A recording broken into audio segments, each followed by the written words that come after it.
Hey, what's up guys? This is Team Hard Life Captain Alberto, and I've got a little lesson that I feel I gotta share with everybody.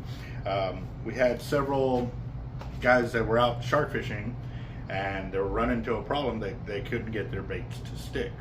They're using drones to get their baits out. So I was like, well, what's happening? So I started asking them questions of what was going on.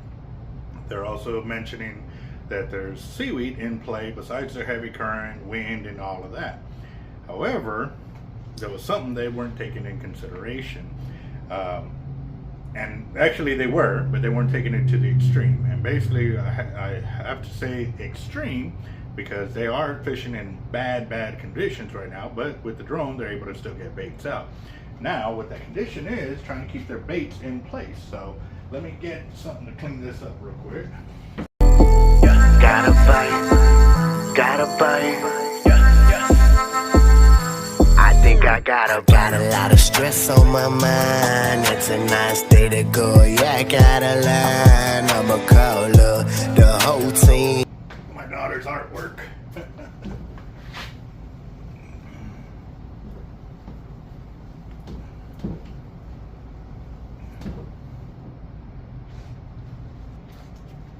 All right, so you've got your beach here. All right, and you got your camp.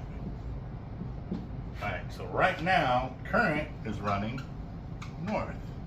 All right, so what they're doing is they're running their baits out like this with the drone, right? However, with the wind running north like this, what it's doing is creating a bow to their bait. You know what I mean?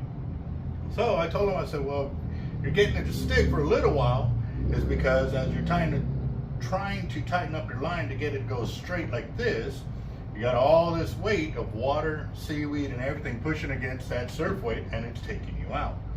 I said, what we used to do when we used to kayak bait off the beach is we'd drive south and get however we're going, 600 yards, 2,000 yards, whatever it may have been.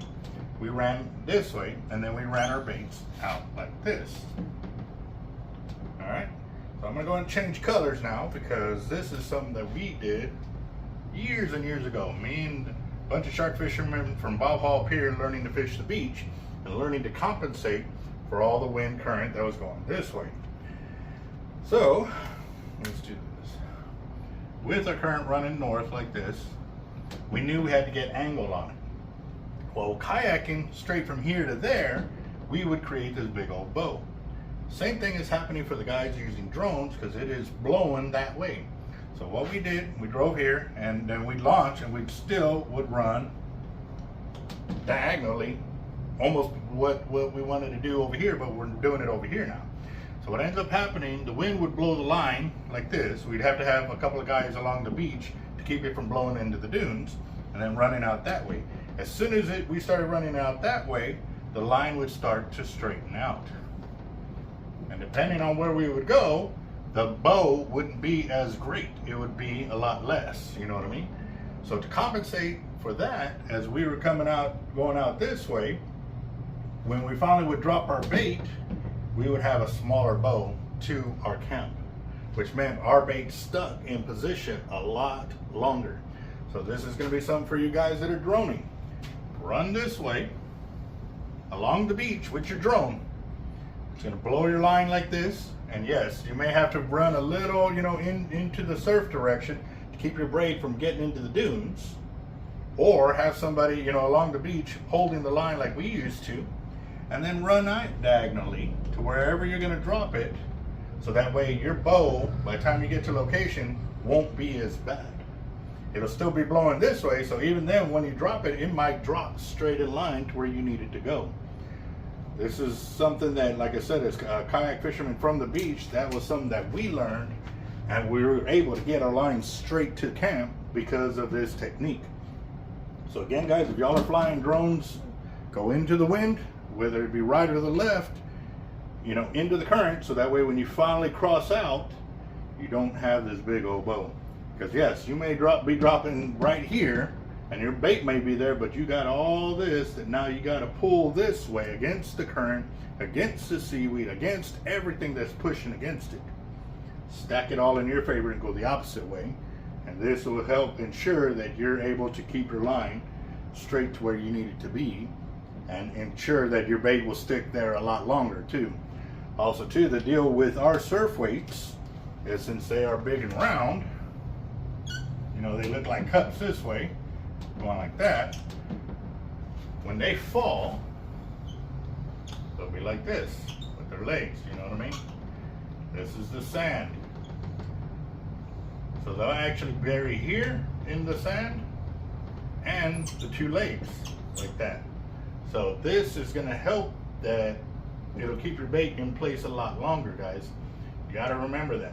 There's a lot of other weights that are long in cylinder like this, and they're not really sinking into the sand. They may sink in a little bit, but they still will drift and stuff like that. Now don't get me wrong, our weights will still drift too, but it takes a lot to get them to drift when they're fighting here, here, and here. You got 3 points of contact on the sand doing that.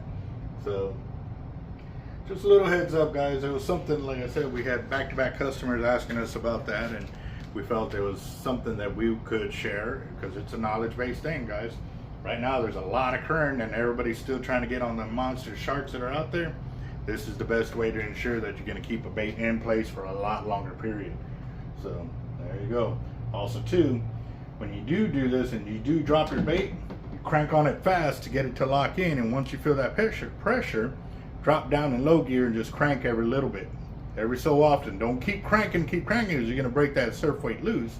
Just crank a little bit so it'll move, and then it'll move, and then it'll move, and then soon it'll be straight in line to where you did drop it. Just a little food for thought, guys. That's how we ran the beach with kayaks, and this is going to be a great thing for the drone fishermen. Don't run out this way first. Run down the beach, then cut out to drop your bait. Let us know how that works out for y'all, guys.